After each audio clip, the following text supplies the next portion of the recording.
Hi friend, வாங்க இன்னைக்கு வியாழக்கிழமை காலையில ரஞ்சினி வீட்ல என்ன சமையல் பார்க்கலாம் வாங்க சொந்தங்களே. காலையில சுட சுட இட்லி ரெடி பண்ணி வச்சிருக்கேன். இட்லி நல்லா சாஃப்டான இட்லி. அதுக்கு தொட்டுக்க வேர்க்கடலை சட்னிங்க.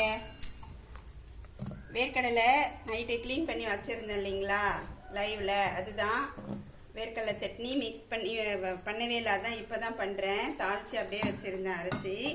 மதியத்துக்கு சாதம், சுட சுட சாதம் வடித்து ஹாட் பாக்ஸில் போட்டேன், சூடாகவே இருக்கும் அப்படின்றதுக்காக. அப்புறம் குழம்பு வேர்க்கடலை, பச்சை வேர்க்கடலை, வெண்டைக்காய் போட்ட காரக்குழம்புங்க மதியத்துக்கு சாதத்துக்கு. அப்புறம் தொட்டுக்க அவரைக்காய் பொரியல், தேங்காய் துருவல் போட்டு அவரைக்காய் பொரியலுங்க. இவ்வளோதாங்க இன்னைக்கு நம்ம வீட்டில் ரெசிபி. உங்களுக்கு பிடிச்சிருந்தா லைக் பண்ணி, ஷேர் பண்ணி, கமெண்ட் பண்ணுங்க. புதுசாக பார்க்குறவங்க சப்ஸ்கிரைப் பண்ணுங்க. வீடியோ பார்த்ததுக்கு தேங்க்யூ. பாய் சொந்தங்களே.